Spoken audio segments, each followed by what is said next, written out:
Di sebuah desa terpencil di pelosok Jawa, hiduplah seorang dukun bernama Mbah Surokromo. Ia dikenal sebagai pria tua yang pendiam, jarang keluar rumah, dan selalu dikelilingi oleh aura misterius.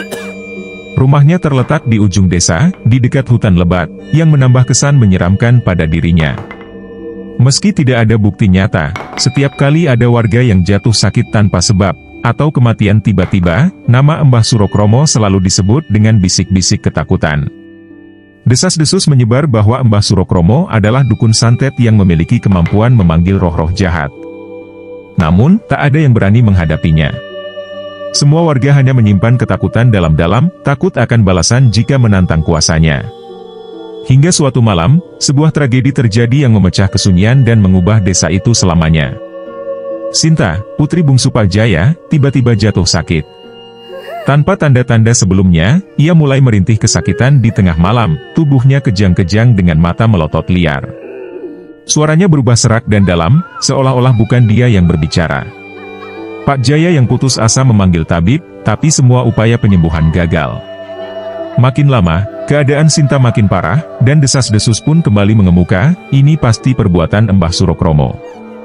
Warga desa, yang selama ini hanya berbisik di balik pintu, akhirnya tak tahan lagi. Ketakutan yang mereka pendam beralih menjadi kemarahan. Malam itu juga, warga berkumpul dengan membawa obor dan senjata seadanya. Dipimpin oleh kepala desa, mereka berjalan dengan langkah penuh dendam menuju rumah Mbah Surokromo. Wajah-wajah mereka dipenuhi kemarahan, ketakutan yang bercampur dengan hasrat untuk mengakhiri teror ini. Rumah Mbah Surokromo berdiri sunyi, diapit oleh pohon-pohon tua yang seakan menambah kesan angker pada tempat itu. Dengan teriakan beringas, warga mendobrak pintu rumah kayu tua itu. Di dalam, Mbah Surokromo tengah duduk di depan tungku api kecil, seolah telah menunggu kedatangan mereka. Wajahnya tetap tenang, meski mata tuanya memancarkan kelelahan dan rasa putus asa. "Kalian datang untuk apa?" Suaranya parau, namun penuh wibawa. Tak ada yang menjawab dengan kata-kata, hanya dengan pukulan keras dari seorang pemuda yang langsung mendarat di wajahnya. Dengan cepat, tubuh Mbah Surokromo diseret keluar rumah, meski ia sempat berbisik, "Kalian tidak tahu apa yang sedang kalian lakukan." Kata-katanya tak digubris. Warga sudah kehilangan akal. Di alun-alun desa, Mbah Surokromo diikat pada sebuah tiang kayu yang telah mereka persiapkan. Warga mulai mengumpulkan kayu bakar di sekelilingnya. Pak Jaya, yang berada di barisan terdepan, memegang obor dengan tangan gemetar. "Ini untuk Sinta," gumamnya sebelum melemparkan obor itu ke tumpukan kayu kering. Api segera menyala, lambat pada awalnya, namun segera membesar, melahap kayu-kayu dan mendekati tubuh Mbah Surokromo. Namun, sesuatu yang tak biasa terjadi. Alih-alih menjerit kesakitan, Mbah Surokromo mulai tertawa. Tawanya aneh, menggema seperti datang dari banyak suara sekaligus, membuat bulu kuduk warga berdiri. Warga yang awalnya marah, kini mundur dengan ngeri. Tubuh Mbah Surokromo tak terbakar dengan cepat seperti yang mereka duga.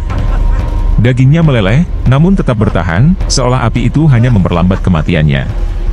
Dari dalam kobaran api, suara aneh terdengar, lalu muncul bayangan hitam besar yang melayang-layang di atas nyala api.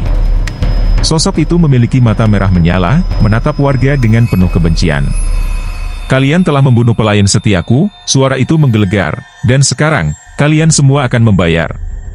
Tiba-tiba, angin kencang menerjang desa. Jeritan-jeritan ngeri terdengar saat bayangan itu menyapu warga satu persatu, merenggut nyawa mereka dengan kejam. Pak Jaya, yang berusaha lari, tersandung dan melihat ke belakang, hanya untuk menyaksikan desa itu hancur dalam sekejap mata. Rumah-rumah terbakar, dan mayat-mayat berserakan di jalanan. Satu persatu, nyawa penduduk diambil oleh bayangan yang dibangkitkan dari kemarahan mereka sendiri. Desa itu lenyap dalam kobaran api dan jeritan kesakitan, tak ada yang selamat kecuali Pak Jaya. Ia berlari sejauh mungkin, meninggalkan desa dan keluarganya yang telah musnah. Namun, meski ia selamat, hatinya tak pernah merasa damai. Setiap malam, ia dihantui oleh tawa mengerikan Mbah Surokromo dan bayangan hitam yang selalu mengikutinya, seolah menunggu waktu yang tepat untuk merenggut jiwanya. Pesan moral, ketakutan dan kebencian yang didorong oleh prasangka dapat memicu bencana yang jauh lebih besar. Saat manusia bertindak tanpa mencari kebenaran, mereka seringkali mengundang kehancuran bagi diri mereka sendiri. Dendam dan kekerasan tidak pernah menjadi jalan keluar, melainkan hanya memperburuk segalanya. Keadilan sejati hanya dapat dicapai dengan hati yang jernih dan kepala yang dingin, bukan dengan amarah yang membara. Jika teman-teman memiliki cerita atau kisah pengalaman pribadi, bisa kirimkan ceritanya ke email atau tinggalkan jejak di kolom komentar, agar cerita dan pengalaman teman-teman dapat kami angkat sebagai cerita narasumber.